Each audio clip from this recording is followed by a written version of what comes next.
It is not often a team takes a running back in the first round. It is even more rare to take them with a top 10 pick. But Ashton Jeanty was thought to be that dude coming out of Boise State, and what we're hearing is he is that guy. Selected by the Raiders, 6th overall in this year's draft, again something that is very rare. When you take a look at running backs selected in the top 10 since 2016 and the thing that coaches are praising him on right now, his coachability, wanting to embrace Pete Carroll's dynamic style, wanting to be better and ready to hit the field, come September 7th.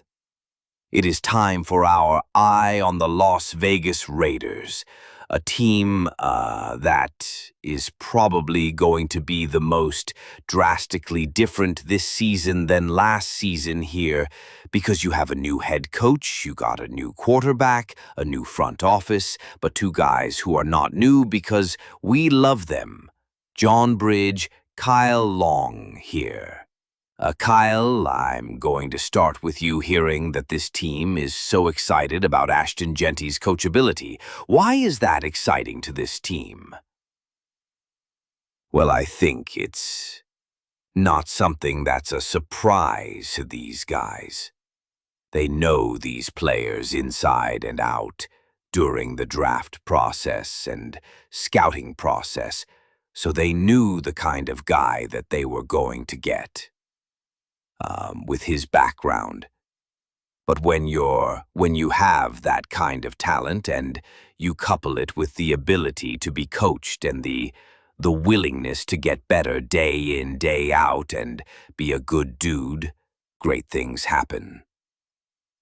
And then so much of their offense is going to be predicated on his production and his ability to be the dynamic threat that we saw in college. So for the Raiders, this is great news for Raiders fans, obviously. You're going to be able to develop an identity offensively with a guy like Ashton Jeanty. Yeah, and the other part is here, look, Ashton Jeanty was a superstar in college, maybe. There are several instances you'll see a superstar kind of come in the NFL. Maybe they aren't so coachable. Maybe they have a big head, but clearly that is not the case here. And another reason it's huge that he's very coachable is because he is going to be a big part of the offense, as Kyle just alluded to. If he's going to be getting the ball a lot, you want to make sure that he listens to his coaching and that he knows what he's doing out there, especially since he is a rookie, because there is a lot to learn. You got to learn the playbook. You've got to know what you're doing.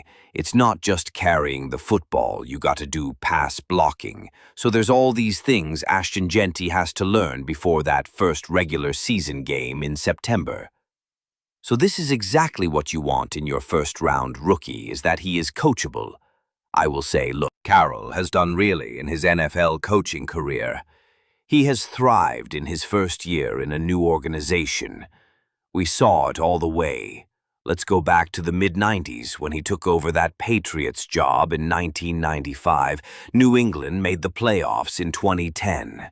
He took over a Seahawks team that had just come off 2 years where they won 5 games or less. What'd he do? He led them to the playoffs. That was the game where they had the beast quake year, upset the Saints. And this is what Pete Carroll does. He makes an impact right away. And the other part is, we can already see him starting to mold this franchise. He went out and he got a quarterback he's familiar with. And Geno Smith, we just talked about Ashton Jeanty. Well, what did he have in Seattle? He had Marshawn Lynch.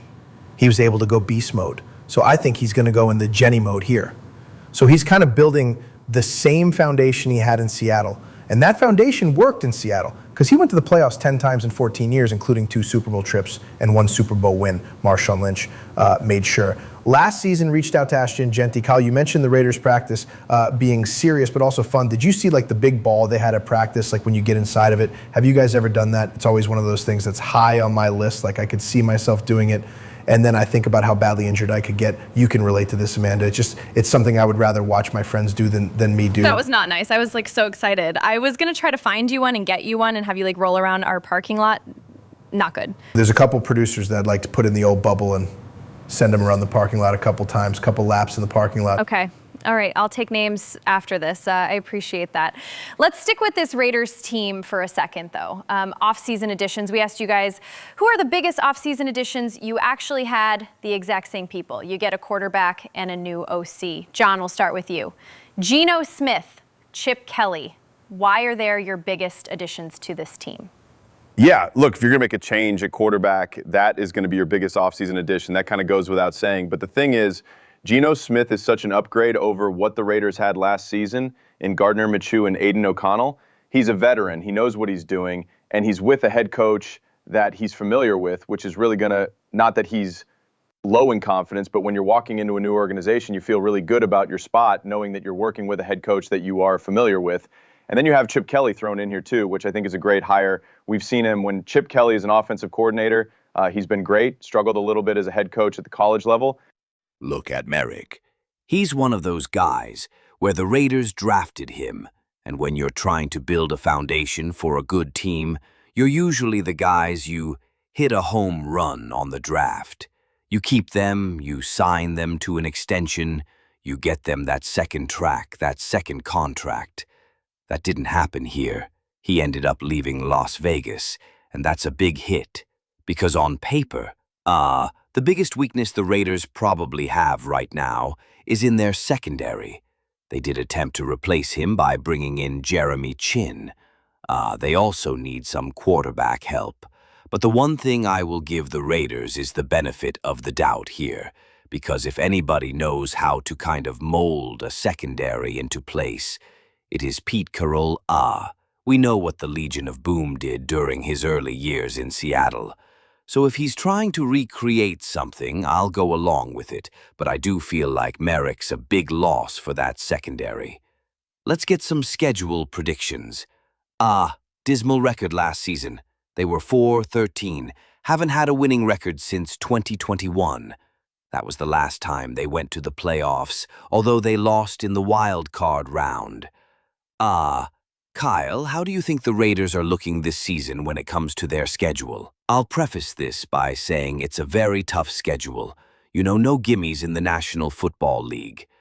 I'm going to go 7-10 for the Las Vegas Raiders. I think it's a group that's going to form an identity, and they're going to have success and be in a lot of ball games this year. Bridge. Yeah, you know what? I agree with that, and I'm even more optimistic about them. And it's all about Pete Carroll. You look at his 14 seasons in Seattle, well, he made the playoffs 10 times, had a winning record 11 out of 14 times, so I absolutely trust him. And then you look at that schedule that Kyle just mentioned.